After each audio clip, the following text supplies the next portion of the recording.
My wife is amazing. She's been there for me in the very worst of times in my life, always with a set of encouraging words. We started out as friends, and I'd highly recommend that route for those of you looking for love. If you can call your significant other an asshole without them throwing a fit, you've got a keeper. There's just one issue. It's her parents. Most men in media are depicted as having a strained relationship with their in-laws, to be sure, but this is different. They were never outright cruel, but they creep me out. It probably has to do with my father-in-law's profession. Paul makes dolls. Well, marionettes really. And he makes a pretty penny doing it too. You'd be surprised to learn the sort of things that rich people can spend their money on. It was the most recent visit over to their house that's really set me on edge though. I slammed the driver's side door of the SUV and leaned against the window with my face down, staring at the concrete driveway. I was working myself up. I knew that as soon as we entered their home, I'd be confronted with the dead eyes of those damn puppets. I could already feel my shirt collar beginning to cling around my neck from perspiration. It's going to be okay. You always overreact. I felt the gentle hand of my wife brush the small of my back. I twisted around and grinned. I know, you're right. I know, she said, smiling. It's going to be fine. We pulled a little sausage-fat baby from the car seat in the back. There was a wide red mark running the length of his round face. He'd fallen asleep hard, and the impressions on his skin served as the perfect receptacles for his spittle. He began to stir as I began bobbing him slowly awake. Hey, little guy. Being a dad still felt so alien, but I loved him. As the wife removed the diaper bag from the back seat, I could see her grey-haired parents poke their raisin faces out of the front door.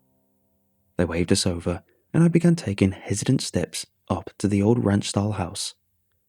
We moved into the house, and the smell around me changed, nearly suffocating me. Elderly dead skin cells bathed my lungs, and I had to get out. I sat next to my wife on the ancient couch, sending up a puff of dust particles. I tried to cover my baby's face with my hand without anyone noticing. I did not want him breathing in the ungodliness that was stuck in the recesses of those couch cushions. Eggnog? Asked my mother-in-law, Elaine. Of course. I forced a smile. As she handed me the crystalline glass, I passed my son off to my wife and took a long, slow sip of the thick white stuff. Good. I grinned warily at her. Whoever had made the eggnog had decided that a ratio of 60% alcohol was a good idea. I can't disagree. As I finished the glass off and sat it on the nearby table, I felt better. It was swimmy and warm. The fireplace crackled and forced a jump out of me. You need to calm down. Elaine refilled my glass. Thank you. I held the glass for perhaps a minute before it was gone.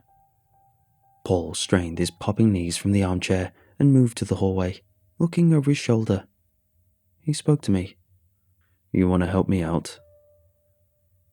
I knew what that entailed. I had really wished I would not have to look in that room. I choked out my words. Of course. As I stood, I could feel my wife squeeze my hand reassuringly. When I looked down at her on the couch, I could see that she was shooting me a look. You need to calm down, said that look. I nodded at her. I moved to follow her father as he waddled down the hall. Paul spoke without looking at me. Got a new piece of wood down in the basement. I need your help with it. I can't move it myself. I hope you don't mind. No, I don't mind. I clenched my jaw, and I could hear the blood pumping in my skull. Throb, throb, throb. As he opened the basement door to the infinite blackness, I grew dizzy. The alcohol in the eggnog was really doing its business. We made our way down the steps slowly, him lumbering ahead with me wavering behind. As he clicked on the basement light, I could see what he meant. There was a huge piece of what might have been driftwood, perhaps 6 feet in length. It had to have been 200 pounds. It did not occur me to ask him how it was that he'd gotten the thing in the basement in the first place. Without much ado, we squatted and momentarily fought to tilt it so that it would more easily shift up the stairs to the ground floor. By the time we reached the top of the steps, I could see my small family and Elaine sitting near the fireplace, unmoving, heads cocked to watch the flames. After shutting the basement door, we shimmied awkwardly towards the open doorway at the very end of the hall. I could see the dolls just barely through the threshold. The goose flesh was already springing up on my arms like mad. "Whoa there, careful now," said Paul, giving me a warm smile. There was something else there too. I could just make out that his expression was sending me telepathic messages, something along the lines of, "You better not put a hole in my damn wall, kid." Sorry, I felt small. It's all right. We stepped into the room and we were surrounded on all sides by dead eyes. Eyes that I see in my dreams. Eyes that could put a spell on me. Eyes drawn from the deepest parts of hell. The dolls hung on every open space of wall and sat upon every possible surface. Most of them were dressed in the attire of Victorian England, but some were more contemporary. A construction worker here, a businesswoman there. As we squatted to set a large piece of driftwood onto the floor, it felt as though microscopic bugs were boring their way into my flesh. I could feel them. This was easily the largest room in the whole house. It was Paul's workshop. The floor was covered in sawdust and splatters of paint. Against the far wall was a workstation with wood shaping tools. Even if I did hate dolls, I couldn't help but admire his current project. It was a life-size marionette, and it seemed that he'd already carved out the hollows for eyes. I shivered. The shape of the arms and legs were impeccable. His handiwork was worth taking note of, I suppose. He settled onto his stool at his workstation, waving me over. He took up a foreign blade and began shaving off a piece of the doll's arm, forcing it to take the shape of a true-to-life human. It was an unsettling moment, watching him do it. He cackled at me. "I thought for sure my dolls would make you uncomfortable." "No," I lied. "They're really quite something. From a certain angle, I guess." I was fidgeting and I could feel the heat coming off me again. I wanted to fall out there in the floor right then and there with all those damn eyes on me. It felt like they were following my every micro-expression. They were judging my movements. I was under extreme scrutiny. He chuckled. "It's an art form, really. It takes a lot of practice to get it just so." He grunted as he hit a specifically difficult piece of raised wood. "Relax, you are family. I'm gonna go sit in the family room." He waved me off and I left that damnable room. As I returned to the den, I settled onto the couch and Elaine refilled my glass of eggnog. "You look so flushed," said the wrinkled old shrew. "Yeah," added my wife. "Are you all right?" She bobbed our little boy on her leg. He grinned stupidly, eyeing me over. For the briefest of moments, it felt as though he'd had his eyes replaced with those of a long-dead marionette. I blinked and wiped my hand along my slacks. "I'm fine." I downed 2 more glasses of eggnog as I put the dolls out of my mind. The smell of the slow-cooking roast wafted through the home, and I was getting wasted. The shadows in the home grew long. Our baby took up in an imaginary game, crawling beneath the Christmas tree. Elaine and my wife took up in chatting about this and that, and I kept my full attention on the flames of the fireplace. Paul worked continuously in his workshop. He always did that. He was always working. Forever the artist, I guess. Something like that. My vision was growing blurry, and I excused myself to the kitchen. The floor of the house creaked beneath my feet. It was an old house. I hunkered down in front of the stove and inspected the roast. I was beginning to get the drunk munches. It did look good. I found the punch bowl containing the eggnog and found the half-empty bottle of whiskey sitting next to the bowl. I poured more of the liquid into it and then looked over my shoulder to be sure that no one else had seen me press my mouth to the edge of the bowl and lift it up. After wiping my mouth, I checked the amount of time left on the old school timer. I sighed and moved to the living room again, settling into the couch next to my wife. I wish they had a TV. I fell to sleep and was roused by the sound of the cooking timer. We gathered to the kitchen, helping Elaine set the table. I felt warm, and my thoughts of the marionettes were momentarily forgotten. As Paul entered the kitchen, wiping his hand down the front of his carpenter's apron, he greeted us with a warm smile and began carving the roast. The sound of knives and forks clinking against the beautiful white china plates filled the air, and I ate ravenously. "So," Paul addressed me from the opposite side of the table, "how's your little stories going?" I swallowed hard. "My stories?" "Yes, your little stories. The things you write about, you know." He waved his knife in a circular motion, as though to accentuate his point. "Those little made-up fancies you put on paper." "Father," said my wife. I put my hand on her knee to assure her that I had not been offended. "I'm sorry," said Paul. I wiped out my mouth with a cloth napkin provided. "It's fine. They're fine." I shrugged. "Could be better, could be worse." He pointed his knife at me while chewing. "That's because you produce fiction. You produce gross approximations." His shoulders relaxed. "I just wish someone would follow my work. It would be nice to have another puppet maker in the family. You'd be creating reality." He slammed his glass against the table and snapped his fingers at me. "You'd be creating something better than reality." I felt small all over again. His expression gave me that same sensation I'd had in the doll room. I was under extreme scrutiny. I exposed my teeth sheepishly. We finished our meal in silence. I continued to drink. After regathering in the family room, my wife mentioned in passing while yawning, "I think we better stay for the night. I'm too tired to drive home and—" She twisted in her seat to look me over. "I don't think you're in any shape to drive." I wish she weren't right. Elaine rose. "I'll make sure the guest room is ready for you two then. I think Paul can break a drawer crib for the little one." "Thank you, Mother." My wife snuggled tightly into my bicep while yawning again. I was shaking. I did not want to stay the night. I didn't even want to be in the house. I stood. "No!" Elaine flinched and hesitated. "I can drive." I stood and took a step forward and nearly staggered over. Elaine put a cold, bony hand on my collarbone. "Don't be silly. You can leave in the morning. It'll be fine. I'll even let you use one of my weighted blankets. It's very snuggly." Defeated, I sat on the couch and waited.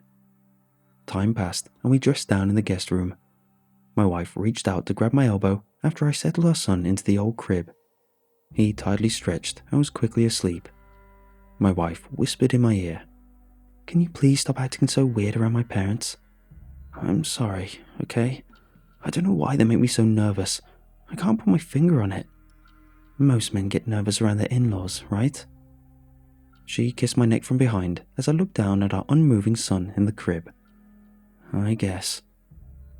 We bedded down, and just as Elaine had promised, there was a nice fluffy weighted blanket waiting there for us. We folded it out and quickly entangled ourselves together beneath it. I felt a set of hands grab my ankles in the bed, and another set of hands pin my wrists down. I couldn't make a sound. There was something over my mouth. I wanted to scream. I wanted to let the whole world know that her parents were finally going to be the death of me. My eyes shot around in all directions, and I could see that Paul was quickly binding my arms to the bedposts. My wife was nowhere to be seen. Elaine had my ankles, and no matter how hard I tried kicking her off, I could not relinquish her grasp. Her nails dug into my shins, and I swear I could feel my warm, thick blood begin to spring out in the bed covers. "How are you doing with your little stories?" asked Paul. I attempted a muffled response, but nothing came. They grinned in the darkness, and I could see the glint of their cold metallic teeth. Then they fed on me, her on my legs and Paul on my face. They dug into my flesh, and the boiling hot pain shot through my body like electricity. I could do nothing in defense. I could not fight them off. I was going to die there in that bed. I knew it. They wanted to kill me. What had they done to my poor wife and child? I tore my face from Paul's, and the ripping of my cheek muscle in his clenched teeth made a sick popping sound. I whipped my head to peer into the threshold of the guest room. Standing in the doorframe was my wife. She was holding our son, rocking him back and forth. Go to sleep, don't worry," said my wife. "If you give in, it'll be over all the sooner." She flipped on the light, and for the first time, I could see the macabre mess of gore before me. Her parents had already devoured the majority of my body. I was little more than a set of flailing bones with bits of sopping viscera soaking into the bedsheets. I could not fathom how it was that I was still alive. My head rolled clear of my body in one swift snapping motion from Paul's strong, calloused hands. He carried me through the house under one arm. "I'm going to make something that's better than reality. You understand?" he said. Given that I was no more than a severed head, I could neither nod nor shake. He moved me to his workstation and secured my head to a person-sized marionette. He lifted me with the strings and danced me around the room while standing atop his stool. All the while, they laughed maniacally at my misfortune. I screamed as my newfound arms and legs did things of their own volition, or rather, of his volition. I screamed myself awake and kicked the weighted blanket off my sweating body. My white t-shirt and boxers clung to my body. I was drenched in sweat, still shaking from the nightmare. After a cursory glance, I could see that the room was still dark. It was night time, but both my wife and child were gone. After I looked at the edge of the bed to be sure that no lurkers beneath could snatch my ankles, I hopped off the bed and scurried to the open doorway leading into the hall. I could hear an old Bing Crosby tune. Was everyone else awake? How strange. I moved down the hall. I needed a glass of water. I needed to calm down. As I came to the edge of the family room, I could see they were gathered there, barely illuminated by the bulbs of the Christmas tree. Paul and Elaine in the recliners, my wife and child on the couch. My shoulders relaxed. I was being ridiculous, of course. I approached them hesitantly. "Ah, you've decided to join us." Paul twisted in his seat to catch me out of the corner of his eye. Something was off. Something just wasn't right. The uncanny valley was screaming at me. I reached for the light switch. "Come," said Paul. "Join us in what is better than reality." I flipped the light switch on, illuminating the awfulness veiled in the dark. My son hopped off the couch and began running around in happy little circles. He doesn't know how to walk. The wires extending from his body up towards the ceiling controlled his every move. My wife's mouth clacked open, all wooden and painted. Her eyes shot from left to right, as dead as the material they were made from. "Come on, honey." Her jaw moved sporadically. Paul stood without exactly touching the ground. They were puppets. They were all puppets. I nearly voided my bowels on the spot. I screamed. I felt the whole world spin around me. My eyes shot to the door leading from the house. I bolted and wrenched it open, pelting down the driveway barefoot. I nearly stopped and dove into the SUV, but I had no pants. I didn't have the keys. Within my moment's hesitation, I looked over my shoulder and could see my in-laws waving at me. "Come again," called Paul as his wired body caught in the breeze like a wind chime. I will not be visiting them ever again.